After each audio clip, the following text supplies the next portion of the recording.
할렐루야. 오늘 또 하나님의 은혜와 평강이 여러분 가운데 함께 하기를 축복합니다.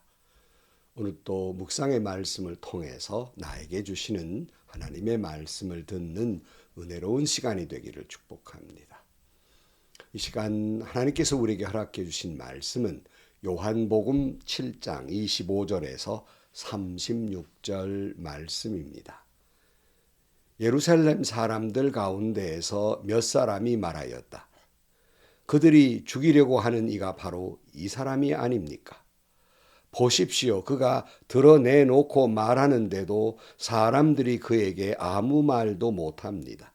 지도자들은 정말로 이 사람을 그리스도로 알고 있는 것입니까? 우리는 이 사람이 어디에서 왔는지를 알고 있습니다. 그러나 그리스도가 오실 때에는 어디에서 오셨는지 아는 사람이 없을 것입니다. 예수께서 성전에서 가르치실 때에 큰 소리로 말씀하셨다.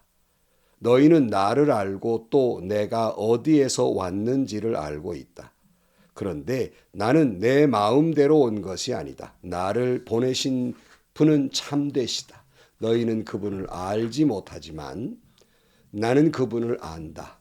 나는 그분에게서 왔고 그분은 나를 보내셨기 때문이다. 사람들이 예수를 잡으려고 하였으나 아무도 그에게 손을 대는 사람이 없었다. 그것은 그의 때가 아직 이르지 않았기 때문이다. 무리 가운데에서 많은 사람이 예수를 믿었다. 그들이 말하였다. 그리스도가 오신다고 해도 이분이 하신 것보다 더 많은 표징을 행하시겠는가? 무리가 예수를 두고 이런 말로 수군거리는 것을 바리새파 사람들이 들었다. 그래서 대제사장들과 바리새파 사람들은 예수를 잡으려고 성전 경비병들을 보냈다.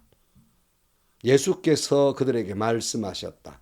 나는 잠시 동안 너희와 함께 있다가 나를 보내신 분께로 간다.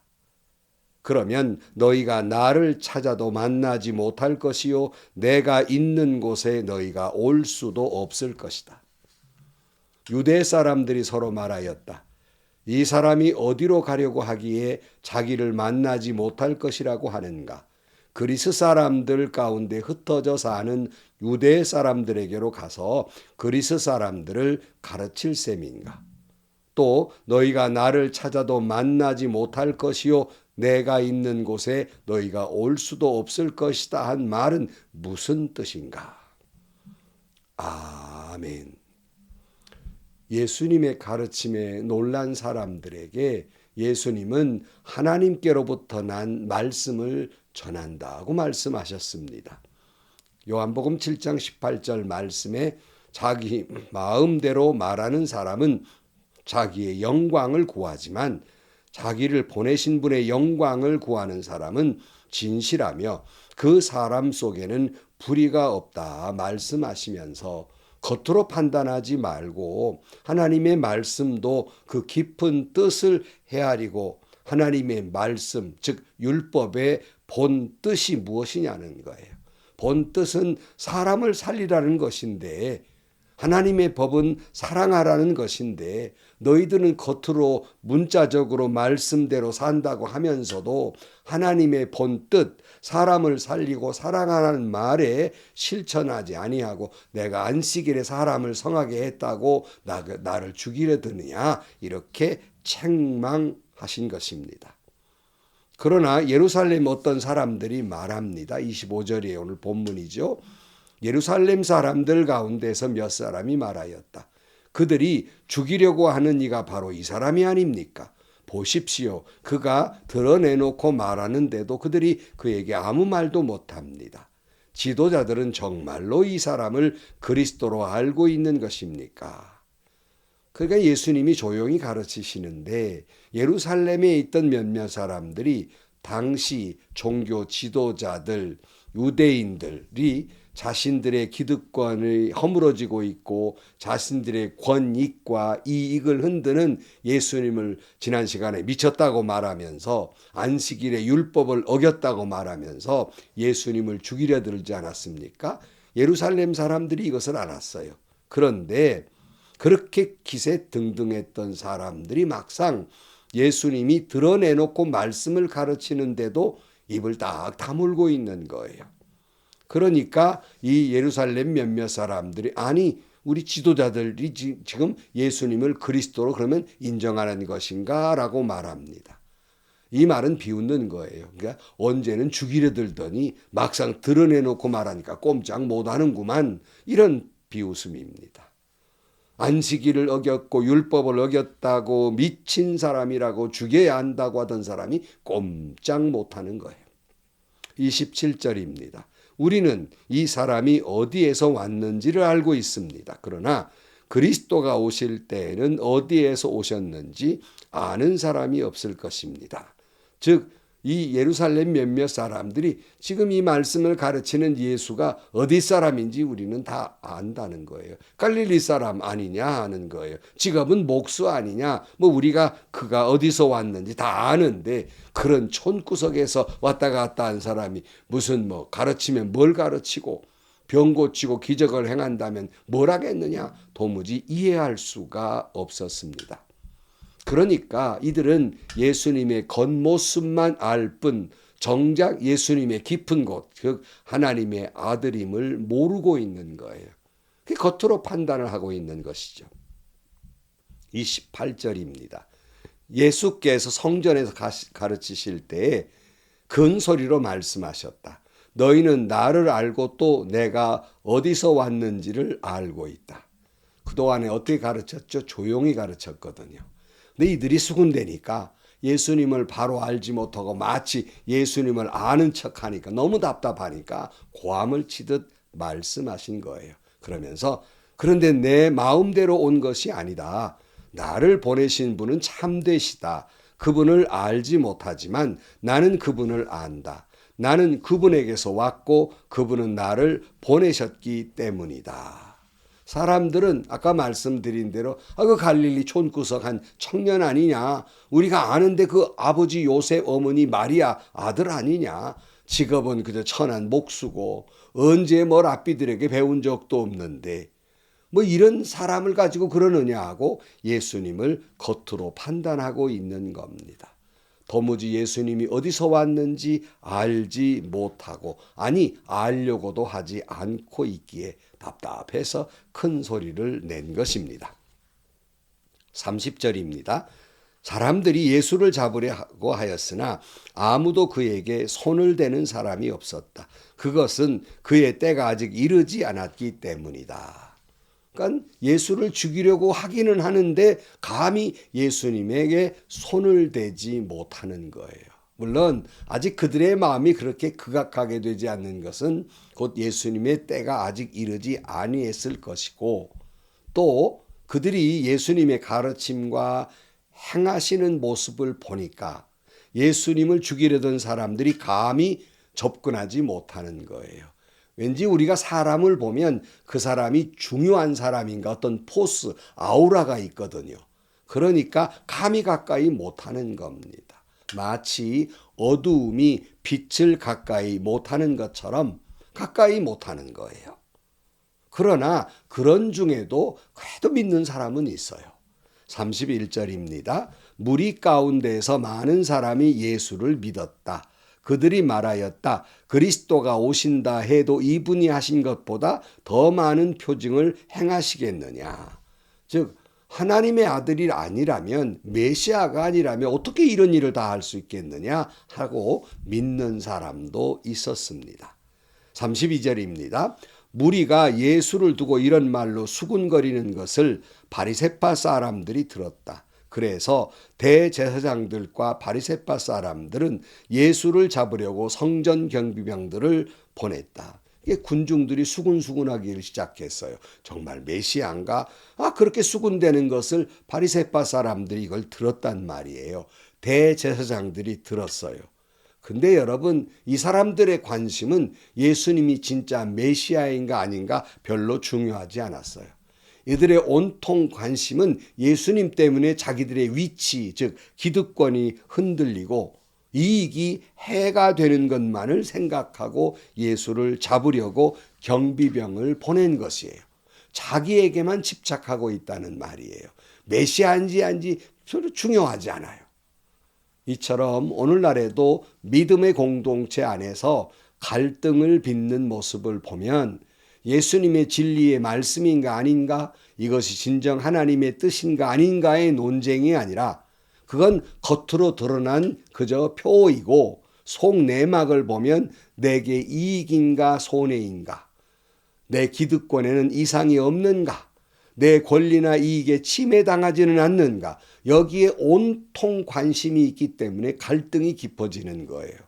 그러기에 예수님의 최고의 법, 사랑과 용서의 법은 안중에도 없는 거예요. 실천도 하지 않는 겁니다. 뭐 그런 말 있잖아요. 먼 눈에는 뭐만 보인다고. 온통 자기만 보이는 거예요. 예수님은 팔지요. 주님을 위해서라고 하지요. 내막은 자기를 위해서예요. 하나님의 말씀이 들리겠습니까? 알아지겠습니까? 관심이 있겠습니까? 33절입니다. 예수께서 그들에게 말씀하셨다. 나는 잠시 동안 너희와 함께 있다가 나를 보내신 분께로 간다. 그러면 너희가 나를 찾아도 만나지 못할 것이요 내가 있는 곳에 너희가 올 수도 없을 것이다. 그러니까 예수님은 하나님의 뜻에 따라서 잠시 동안 이 땅에 있다가 다시 하나님 나라로 갈 것이고 너희가 나를 만나지 못할 것이고 만나려고 해도 만나지 못할 것이다. 장차 예수님의 부활과 승천을 말씀하시지만 이런 사람들이 어떻게 그 말씀을 이해할 수가 있겠습니까? 깨달아 알 수가 있겠습니까? 그 말이 무엇인지 알려고도 노력하지 않는 거예요. 무슨 말인가 의문은 가져도 알려고도 노력하지 않는 거예요. 35절입니다. 유대 사람들이 서로 말하였다. 이 사람이 어디로 가려고 하기에 자기를 만나지 못할 것이라고 하는가? 그리스 사람들 가운데 흩어져 사는 유대 사람들에게로 가서 그리스 사람을 가르칠 셈인가? 또 너희가 나를 찾아도 만나지 못할 것이요 내가 있는 곳에 너희가 올 수도 없을 것이다 한 말은 무슨 뜻인가? 뭐 도무지 당시의 대제사장이나 또는 바리새인들이 도무지 이해할 수가 없죠. 주님의 말씀이 무슨 뜻인가? 아니 떠난다니 예루살렘을 떠나서 그리스 헬라 사람들에게 무슨 뭐 말씀을 가르칠 것인가? 예수님의 그저 부활과 승천은 상상도 못하는 일이죠. 왜 그렇습니까? 이들의 편견 속에 사로잡혀 있기 때문이에요. 이들이 이기주의에 매몰되어 있기 때문이에요. 하나님의 뜻이나 하나님의 그 마음을 이해하지 못하고 오직 자기의 권익과 권리와 권위가 침해당하고 있는가에만 온통 집중하고 있어요. 그러니까 하나님의 뜻을 알지도 못하고 알려고지도 아니하고 관심도 없어요. 오늘 우리 한국교회 교회 공동체 속에 있는 리더들이 이런 모습은 아닙니까?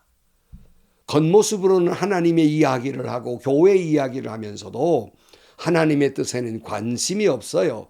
교회가 어느 길로 가는가도 관심이 없어요.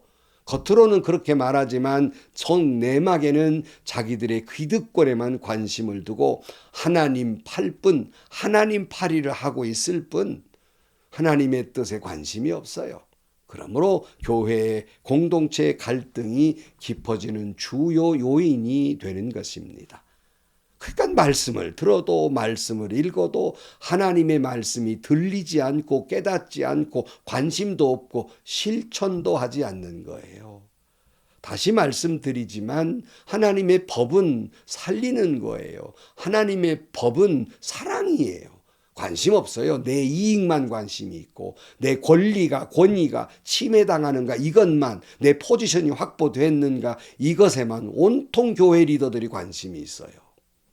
사랑하는 성도 여러분, 오늘 우리도 주님의 말씀을 깨닫지도 못하고 하나님의 뜻에 관심도 없고 자기에게만 매몰되어 있는 이기주의적인 신앙은 아닙니까?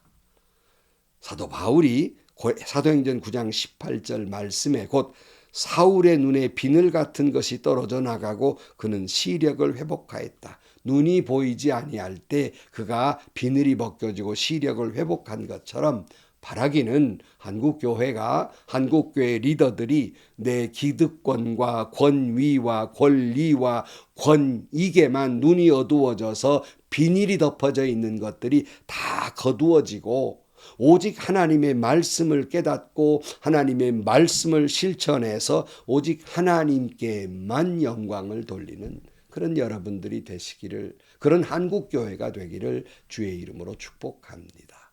기도하겠습니다.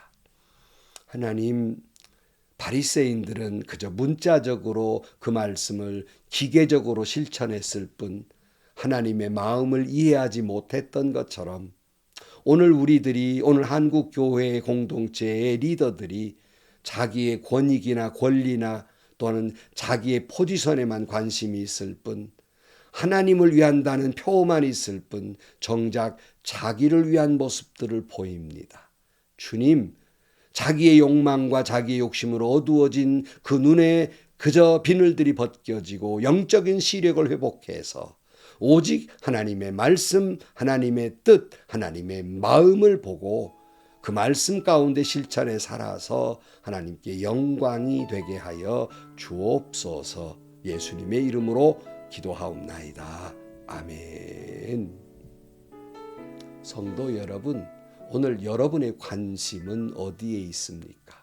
예수라면 어떻게 하실까? 말은 그렇게 해요. 내 행동은 나는 어떻게 할 것인가? 내 이익은 지켜지는가에 온통 관심이 있어요. 여러분의 눈에도 욕심과 욕망과 이기주의의 비늘이 벗겨지고 오직 영안이 열려서 하나님의 뜻이 여러분의 마음에, 여러분의 심장에 들어가 그 말씀에 따라 살아가는 그런 여러분들이 되시기를 축복합니다. 행복하시고요. 좋은 일이 가득한 하루가 되시기를 주님의 이름으로 간절히 축원합니다.